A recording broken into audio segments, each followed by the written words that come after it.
তারাবির নামাজ পড়ে রাত্রে খানা খেয়ে তুমি স্ত্রী মিলন করতে পারো, কোনো দোষের নাই, কিন্তু সেহরি খাবার আগে পর্যন্ত গোসল করে নিতে হবে স্বামী স্ত্রীকে।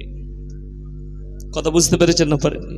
কিংবা কেউ যদি মনে করে যে 1 ঘন্টা পরে গোসল করব, দিয়ে যদি ঘুমিয়ে যায় আর উঠে দেখে সেহরির 10 মিনিট আছে, তারা শুধুমাত্র উজু করে সেহরি খাবে, তারপরে তারা গোসল করবে।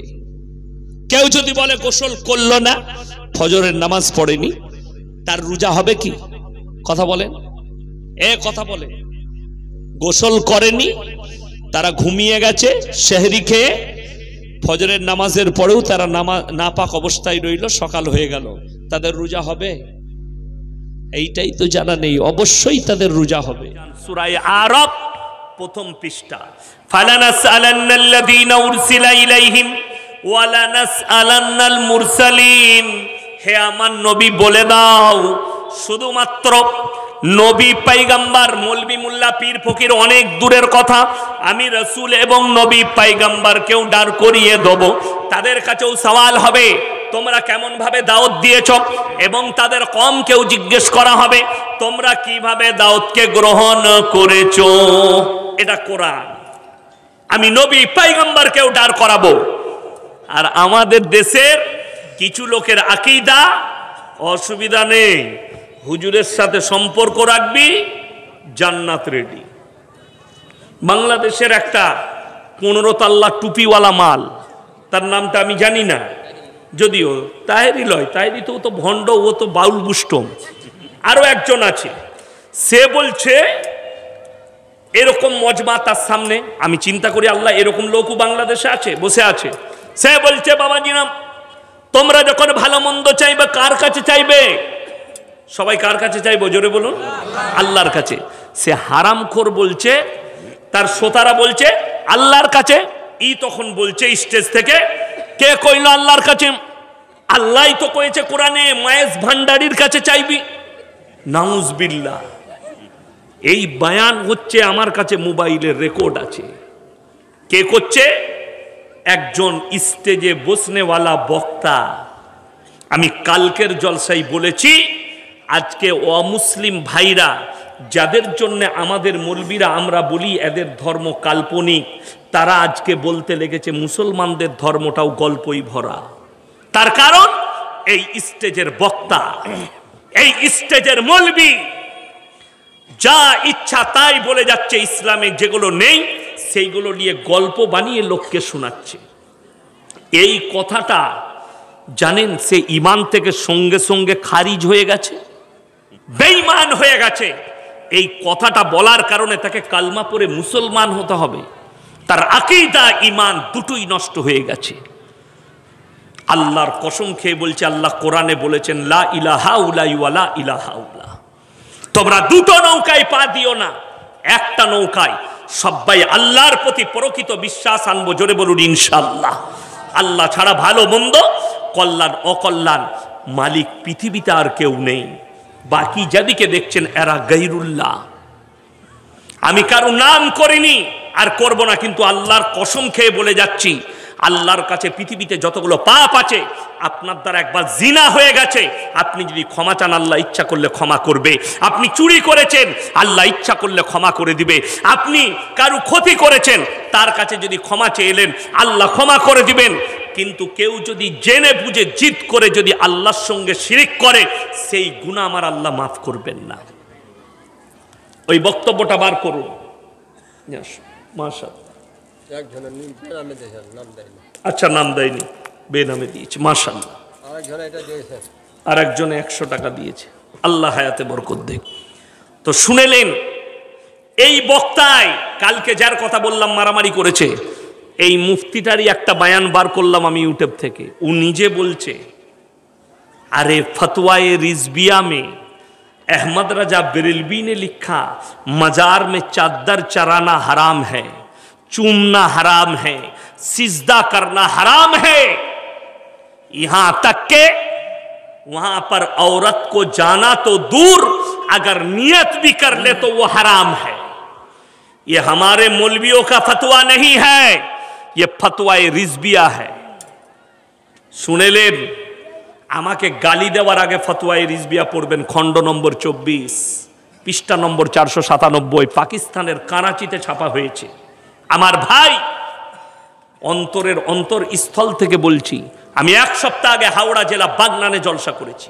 সেইখানে বলে এসছি যে কোন বাপের বেটা মলবি থাকলে এখানে এসো, আমার বাড়িতে ওসিয়তনামাটা রাখা আছে। কার?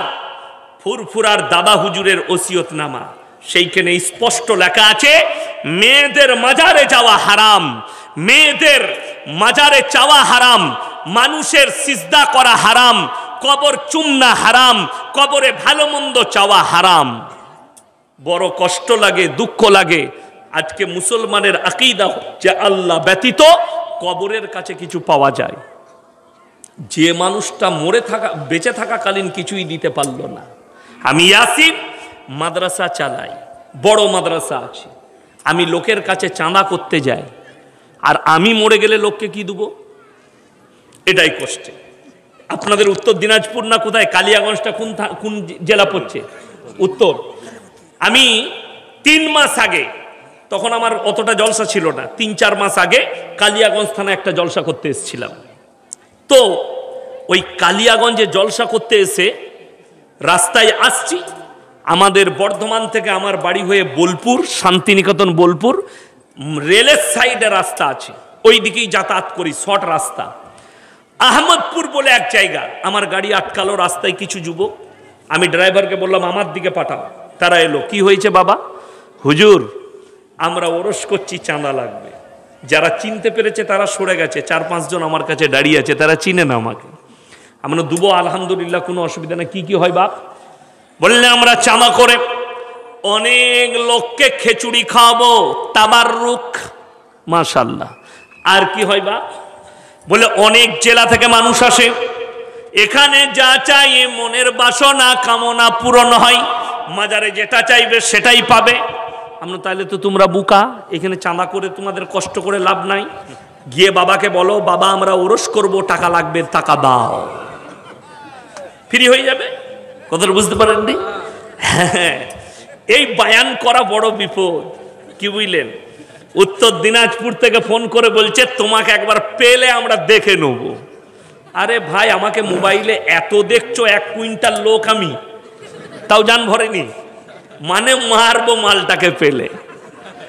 সেই দিনে আমাদের মুমতাজুল ভাই বেঁচে গেছে, কালিয়া চোখে লেগে হলো ঝামেলা। আবার ওরা বলে গেছে তোকে পেলাম, এরপর ওকে পেলে দেখবো। অসুবিধা নাই, দেখা দেখির সিস্টেম নেই। আমি কোরআনের দলিল দিচ্ছি, যারা আল্লাহ ব্যতীত কবরে চায়, গাছের কাছে চায়, গায়রুল্লাহর কাছে চায়, পাথরের কাছে চায়, ঠাকুরের কাছে চায়, যে কোনো জায়গায় মানুষ আল্লাহ ব্যতীত অপরের কাছে চায়, তাদের জন্য আমার আল্লাহ চ্যালেঞ্জ দিয়েছেন। জোরে একবার বলবেন না সুবহানাল্লাহ? আল্লাহ চ্যালেঞ্জটা কি? 17 পারা। কত পারা বললাম? 17 পারা, একবারই শেষ পৃষ্ঠা, শেষ রুকু। আল্লাহর চ্যালেঞ্জ পৃথিবীর ওই সমস্ত মানুষদের জন্যে যারা বলছে ওখানে গেলে কিছু পাবো। আয়াতটা শোনাবার আগে একটা ঘটনা বলি। আমি তখন ছোট ছেলে, আমার রান্না মাংস বিক্রি হচ্ছে, পানিতে রান্না মাংস বাঁচে যাওয়া বিক্রি হচ্ছে 150 টাকা কেজি।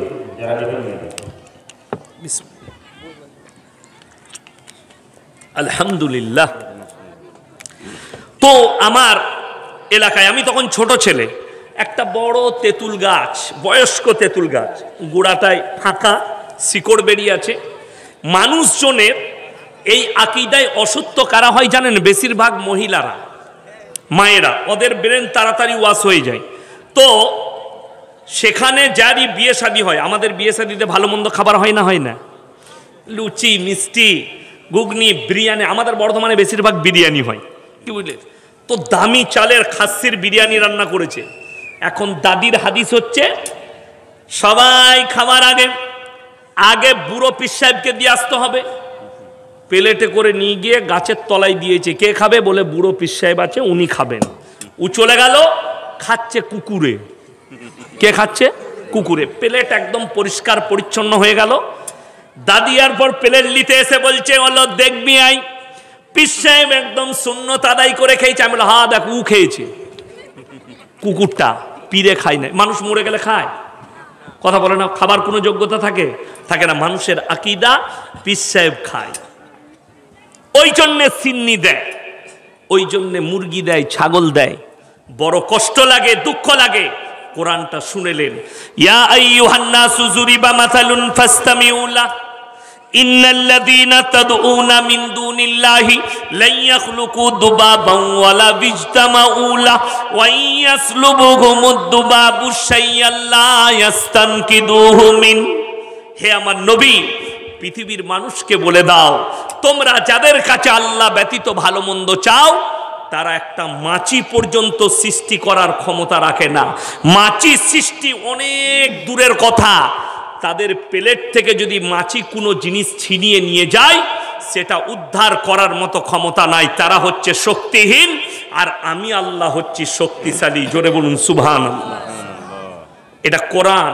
আর কোরআনকে যে অস্বীকার করবে সে মুমিন থাকবে? থাকবে না। খুব সুন্দরভাবে আমার আব্বাজিকে ইনারা চিনবেন। 80 বছর বয়স হয়েছে। কত বললাম? 80 বছর। উনি তখন অনেক জলসা করেছেন বাসে, ট্রেনে এসে, উত্তর দিনাজপুর, দক্ষিণ দিনাজপুর, মালদা, মুর্শিদাবাদ। তখন বক্তা গোলাম মুর্তজা সাহেব, আমার আব্বাজি, আবদুল্লাহ সালাফি সাহেব, আরও সব এইদিকে ছিলেন বয়স্ক বয়স্ক। তো আমার আব্বাজি যদি এখন বলে বাপ ইয়াসিন, আমার বয়স হয়ে গেছে, আমি যদি মারা যাই তো আমার কবরটা পানির মধ্যেখানে নদীতে দিবি। দামোদর নদীটা আমার ঘরের কাছে। তো আপনাদের কি মনে হয়, আমার যদি সুস্থ ব্রেন থাকে, আমার বাপের কবরটা পানির মধ্যেখানে দেবো, নদীর মধ্যেখানে? আচ্ছা, কোনো সুস্থ মস্তিষ্কের মানুষ এই কাজ করবে? কোরআনে আছে, শুনে যান, আপনারও বাপ বয়স্ক হবে, আপনিও একদিন বুড়ো হবেন, আপনার মাও একদিন বয়স্ক হবে। কোরআনে আছে, মানুষ বৃদ্ধ হলে খেয়ে বলে খাই নাই, শুয়ে বলে শুই নাই, মাঝে মাঝে ভুল বকে। এটা হচ্ছে মানুষের জীবন দশা আল্লাহ বর্ণনা করেছেন কোরআনে। তো আমাকে ভাবতে হবে, আমার আব্বাজি হয়তো ভুল বকছেন, আমার আব্বাজির জানাজাটা তুলে নিয়ে গিয়ে লাশটা আমাকে কবরস্থানে দাফন করতে হবে, ঠিক কি না? কথা বলেন। নদীর মধ্যেখানে লয়। আমি খালি অবাক হয়, হাজি আলী বাবার কবরটা পানির মধ্যেখানে মুম্বাই। কোন পাগল ছাগলে দিহিল কবরটা? কথাটা বুঝতে পারেননি?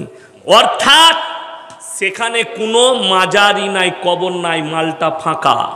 যদি বলেন দলিল লব, বাপের বেটা হলে আমার গাড়িতে চাপেন, আপনাকে আমি আবার পরশু চাঁচল আসবো, আপনাকে নিয়ে এসে আমি রবিবার চাঁচল আসবো, আপনাকে নামিয়ে দেবো। আর আমি মাদ্রাসার খানা খাওয়াবো না, আমার বাড়িতে খানা খাওয়াবো। যেটা খাবেন, ইলিশ মাছ খাইয়ে দেবো, ফ্রিজে আছে, কি বুঝলেন? যদি বলেন দেশি মুরগি খাইয়ে দেবো, পুকুরে 3 রকম মাছ আছে, আপনাকেই ধরা করাবো, দিয়ে খাইয়ে দেবো, অসুবিধা নাই। কিন্তু আপনাকে একটা ঠোস দলিল দেবো। আমি হচ্ছি সেইখানে বিচারক, দুটো দল দুদিকে বসে আছে, থানায় বিচার করছি।